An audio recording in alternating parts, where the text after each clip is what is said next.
స్వర్ణగిరి స్వర్ణగిరి అంటే మనకు బాగా గుర్తుకొచ్చే స్వామి నారాయణ స్వామి. సో నారాయణ జలనారాయణుడిగా మనకి దర్శనం అందిస్తారు. సో కోనేరులో కొలువైనటువంటి విష్ణుమూర్తిని చూస్తే కనుక మనకు ఎంత మనసు ప్రశాంతంగా ఉంటుంది అంటే ఆ అనుభూతి పొందాలి అంటే స్వర్ణగిరి రావాల్సిందే, స్వామివారి దర్శనం చేసుకోవాల్సిందే. సో స్వామివారిది ఒక శ్లోకం ఉంటుంది, శాంతాకారం భుజగశయనం పద్మనాభం సురేశం విశ్వాకారం గగన సదృశం మేఘవర్ణం శుభాంగం లక్ష్మీకాంతం కమలనయనం యోగి హృద్యాన గమ్యం వందే విష్ణుం భవభయహరం సర్వలోకైకనాథం. కదా, ఈ శ్లోకం విన్నప్పుడు మనసు మైండ్ ఎంత ప్రశాంతంగా ఉంటుంది. సో ఇక్కడ స్వామివారిని చూసినప్పుడు ఖచ్చితంగా ఈ శ్లోకం చదవాలి అనిపించింది. సో చదివాను. సో మరి ఇక్కడ కోనేరులో మనకు అంటే అందులోకి దిగడానికి అవకాశం లేదు, కేవలం అక్కడ ఉన్నటువంటి నీటిని సంప్రోక్షణ చేసుకోవటం మాత్రమే. కానీ మనం ఇక్కడ విజువల్స్లో కనుక చూసుకుంటే స్వామివారి శయనంగా కనిపిస్తున్నటువంటి విగ్రహ రూపం ఎంత అద్భుతంగా ఉంది అంటే చూడ్డానికి రెండు కన్నులు సరిపోవు, అంత ఆనందంగా ఉంది. సో అనుభూతి పొందాలి అంటే మాత్రం ఖచ్చితంగా స్వర్ణగిరి ఆలయాన్ని దర్శించి ఆ అనుభూతిని పొందాకే మీకు ఆ అనుభూతి యొక్క విలువ కూడా తెలుస్తుంది అని చెప్పొచ్చు. సో మరి ఇక్కడ జలనారాయణుడు చాలా ప్రత్యేకం కదా. సో మరి స్వామివారి మాటల్లో జలనారాయణుడికి సంబంధించినటువంటి విశిష్టత గురించి ప్రత్యేకతని తెలుసుకుందాం. సో గురువుగారు చెప్పండి, సో జలనారాయణుడు సో మనకి ఎక్కడైనా సరే విష్ణుమూర్తి అనగానే మనకు విగ్రహ రూపంలోనే కనిపిస్తుంది. సో మామూలుగానే స్వామివారిని క్షీరసాగర మథనుడు అంటారు, ఎప్పుడు కూడా పాల సముద్రంలో కనిపిస్తాడు. సో మనకి ఇక్కడ కూడా అదే విధంగా ఇక్కడ కనిపిస్తుంది. సో దీనికి సంబంధించినటువంటి విశిష్టత ఏంటి? శాంతాకారం భుజగశయనం పద్మనాభం సురేశం విశ్వాధారం గగనసదృశం మేఘవర్ణం శుభాంగం లక్ష్మీకాంతం కమల నయనం యోగి హృద్యాన గమ్యం వందే విష్ణుం భవభయహరం సర్వలోకైకనాథం అని అన్నట్లుగా భగవంతుడు శ్రీయప్పతి శ్రీమన్నారాయణుడే పరదైవం అని వేదం చెబుతూ ఉంది. సర్వభూతస్థమేకం నారాయణం అని వాక్యం. అంటే నారాయణుడు అంటే అర్థం ఏంటి అంటే జీవులకు ఆధారభూతమై ఉన్నవాడు అని ఒక అర్థం. నారము అంటే జలము అని కూడా ఒక అర్థం. అంటే జలములకు ఆధారభూతమై ఉన్నవాడు అని కూడా ఒక అర్థం ఉంది. కాబట్టి నారాయణుడు ఆయన మనం ఇక్కడ జలనారాయణ స్వామిని స్వర్ణగిరిలో దర్శనం చేసుకోవచ్చు. స్వర్ణగిరిలో మాత్రమే భారతదేశంలో దర్శనం చేసుకోవచ్చు. ఎందుకు అంటే మిగిలిన క్షేత్రాల్లో ఎక్కడా కూడా ఈ జలనారాయణ స్వామి సన్నిధి లేదు భారతదేశంలో. ఒక్క నేపాల్ దేశంలో కాఠ్మండు దగ్గర మనకు ఉండేటువంటి ముక్తినాథ్ అనేటువంటి క్షేత్రంలో స్వామివారు జలనారాయణ స్వామి సన్నిధి ఉన్నది. అది అక్కడ ప్రతిరూపంగా ఇక్కడ మనం స్వర్ణగిరిలో స్వామివారిని ప్రతిష్ఠ చేసుకున్నాం జలనారాయణ స్వామిని. ఇందులో మరొక విశేషం వేద పుష్కరిణి. ఈ పుష్కరిణి పేరు వేద పుష్కరిణి.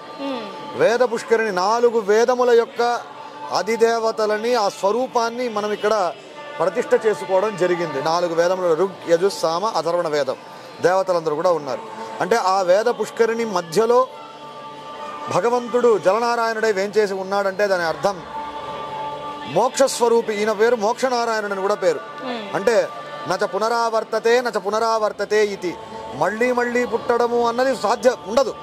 ఎప్పుడు ఉండదు అంటే దేవ ఏకో నారాయణ న ద్వితీయో వికశ్చిత్, నారాయణుడు తప్ప ఇంకో పరదైవం లేదు అని ఆయన దగ్గర శరణాగతి చేయడం. ఆ శరణాగతి చేసినప్పుడు మరుజన్మ అంటూ ఉండదు. అందుకే శంకరాచార్యుల వారు కూడా భజ గోవిందం గోవిందం భజ మూఢమతే సంప్రాప్తే సన్నిహితే కాలే నహి నహి రక్షతి డుక్రుంకరణే అంటారు. కాబట్టి ఆ గోవిందుడు అన్నటువంటి ఆ జలనారాయణ స్వామి మోక్షనారాయణుడుగా కలియుగంలోనే మనం ప్రత్యక్షంగా స్వామివారిని సేవించుకుని మోక్షాన్ని పొందడానికి అవకాశం కలిగజేస్తున్నది ఈ స్వర్ణగిరి క్షేత్రం. వేద పుష్కరిణి తీరంలో వేద ప్రతిపాద్యమైనటువంటి పరమాత్మ శంఖం చక్రం గదా పద్మం భుజంగ శయనం అంటాం. భోగీంద్ర శాయనం, భోగీంద్రుడు అంటే పాము మీద పడుకునేవాడు అని అర్థం. ఆ భోగీంద్ర శాయనం భోగి శయనం, ఆ పడుకోవడం కూడా ఎలా అంటే సుఖంగా విలాసంగా పడుకోవడం. మనం పడుకునేటప్పుడు ఒక వ్యక్తి సుఖంగా పడుకున్నాడు అని ఎలా తెలుస్తుంది అంటే కాళ్ళ మీద కాలేసుకొని పడుతుంటే నిమ్మలంగా ఎటువంటి చింతన లేకుండా పడుకున్నాడు అని అర్థం. ఇక్కడ కూడా స్వామి ఒక కాలు మీద ఇంకో కాలు వేసుకొని భోగశయనంలో ఉంటారు. ఇది ఈ స్వరూపం ఎక్కడ ఉంటుంది అంటే తద్విష్ణో పరమం పదకం సదా పశ్యంతి సూరయ, పరమపదంలో ఆ క్షీరాబ్ది పాలకడలిలో దేవతలందరూ కూడా నిత్య సూర్యులందరూ కూడా కన్నార్పకుండా చూసేటువంటి స్వరూపం జలనారాయణ స్వరూపం. ఓకే, అంటే గురుగారు ఇక్కడ జలనారాయణుడు ఉన్నారు. సో ఈ జలానికి ఉన్నటువంటి ప్రత్యేకత ఏంటి? ఎన్ని రకాల జలాలు ఇందులో ఉన్నాయి? ప్రతిష్టాకాలంలో భారతదేశంలోని పుణ్యనదులన్నిటినీ కూడా ఇక్కడ తీసుకొని వచ్చి మనం ప్రతిష్ట చేసుకోవడం, దీంట్లో పోయడం జరిగింది. కాబట్టి సకల పుణ్యనదుల యొక్క సంగమ ప్రాంతం ఇది స్వర్ణగిరిలో ఉండేటువంటి వేద పుష్కరిణి. ఇందులో ఈ తీర్థం ఎక్కడైనా కూడా క్షేత్రం తీర్థం అని రెండు ఉంటాయి. అవును గురుగారు. ఇప్పుడు తిరుమల క్షేత్రం, అవును. ఇదే మీరు మహానంది అని వెళ్ళారనుకోండి, అక్కడ తీర్థం ప్రసిద్ధం. గంగా, కాశీ వెళ్ళారు, కాశీ క్షేత్రము తీర్థము, ప్రయాగ తీర్థము. ఇట్లా ఒక్కొక్క దానికి తీర్థం అన్నది చాలా ప్రసిద్ధం. అందులో తీర్థంలో పెద్దలు ఏం చెప్తారు అంటే, జీవుడు సాధారణంగా వివాహమైన వాళ్లకు తీర్థయాత్రలు చేయమని చెప్పి ఒక ఇది ఉంది, నియమం ఉంది. ఎందుకు తీర్థయాత్రలు? తీర్థంలో వెళ్ళి ఆడు మునుగుతే క్షేత్రయాత్ర చెప్పరు, తీర్థయాత్ర చెప్తారు. తీర్థంలో వెళ్ళి మునుగుతే ఆ దంపతులకు పుట్టవలసినటువంటి జీవుడు తీర్థం ద్వారా అందులో ప్రవేశిస్తారు, ఆ జీవిలో ప్రవేశిస్తాడు. కాబట్టి తీర్థానికి అంత మహిమ ఉన్నది. అలా సకల తీర్థములు ఇందులో నిక్షిప్తమైందంటే అన్నిటికీ ఉండే మహిమ ఇక్కడ ఉంది అని అర్థం. గురుగారు, మరి ఈ తీర్థాన్ని మనం సంప్రోక్షణ చేసుకున్నప్పుడు మనకు కలిగేటువంటి అంటే ప్రయోజనం ఏంటి? ఇందాకే చెప్పినట్లుగా సంతానం లేని వాళ్ళు, ఇప్పుడు ఈ కాలంలో సంతానలేమి అన్నది చాలా ఎక్కువ అయిపోతుంది. అయితే మానసికంగా కూడా దృఢం, ఆరోగ్యపరంగా వైద్యపరంగా ఎన్ని తీసుకున్నా మానసికంగా కూడా మనకు ఒక దృఢవ్రతం ఉండాలి, సంతాన నియమం. అందుకోసం వాళ్ళు ఇక్కడికి వచ్చి, ఇందాకే చెప్పాం, తీర్థం ద్వారానే జీవుడు జీవిలో ప్రవేశిస్తాడు. అంటే ఒక పురుషుడి యొక్క శరీరంలోకి ఒక జీవి, ఇక్కడ లోకంలో పుట్టవలసిన జీవి ఎలా ప్రవేశించగలడు అంటే తీర్థం ద్వారా ప్రవేశించగలడు.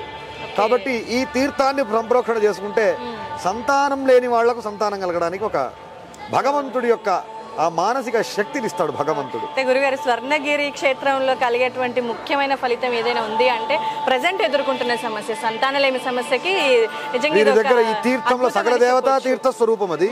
వారు జలనారాయణ స్వామి అంటే జీవుడికి ఆధారభూతమైనడే నారాయణుడు. కాబట్టి వారి ఆరాధన చేసుకుని ఆ తీర్థాన్ని సంప్రోక్షణ చేసుకుంటే సంతానం లేని వాళ్ళకు కూడా సంతానం భగవంతుడి అనుగ్రహం లభిస్తుంది. ఈ సమస్య నుండి ప్రజల్ని బయట పడేయడానికి స్వామివారు ఇక్కడ వెలిశాడు. ఎందుకంటే భగవంతుడు ఎప్పుడు కూడా తన్నడియారుకు నన్ను చేయదాల్ పిన్నానార్ వణంగం చేయది, తన యొక్క భక్తులకు ఎప్పుడు కూడా ఎంత సులభంగా తనను చేర్చుకోగలడో భగవంతుడు దాన్నే ఆలోచిస్తాడు. ఓకే గురుగారు, అయితే మనం ఈ కలియుగంలో పలకాల్సినటువంటి నామం ఏదైనా ఉంది అంటే ఓం నమో నారాయణాయ. సో ఈ నామం యొక్క ప్రత్యేకత ఏంటి? వేదంలో నారాయణ సూక్తంలో ఓం నమో నారాయణాయేతి మంత్రోపాసకః వైకుంఠ భువనలోకం గమిష్యతి అని అంటుంది. అంటే ఈ ఓం నమో నారాయణాయ అన్నది అష్టాక్షరం సాధారణంగా బయట చెప్పకూడదు, అది ఒక గురువు ద్వారానే ఉపదేశం పొందాలి. అయితే ఒక 1000 ఏళ్ల క్రితము ఇది వేదంలో ప్రతిపాద్యమైనది, లోకానికి తెలియదు.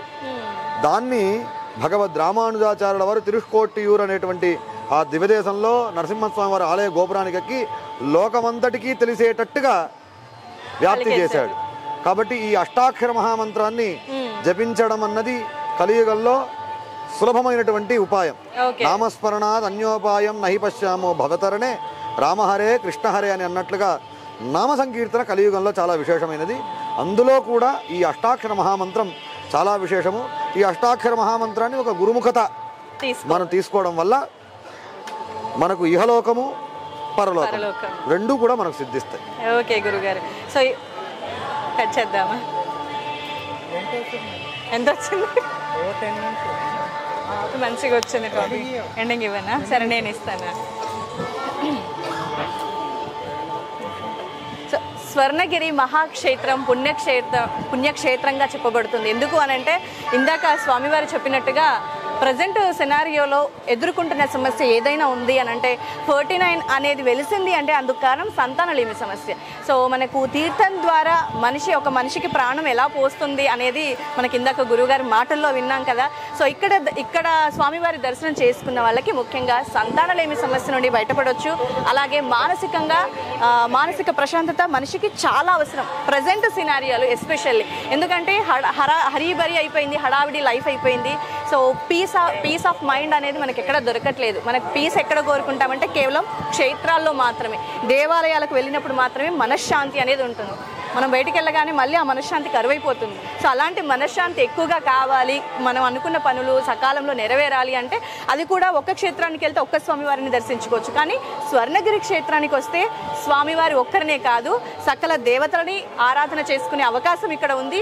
అందరి దేవుళ్ళని దర్శనం చేసుకోవచ్చు. ఇక్కడ ఉపాలయాలు చాలా ఉన్నాయి. సో అందరిని ఏకకాలంలో దర్శనం చేసుకోవచ్చు. ముఖ్యంగా స్వామివారిని, జలనారాయణ స్వామి దర్శనము, సో స్వామివారిని చూసి పొందేటువంటి అనుభూతిని ఎవ్వరూ మిస్ అవ్వకండి.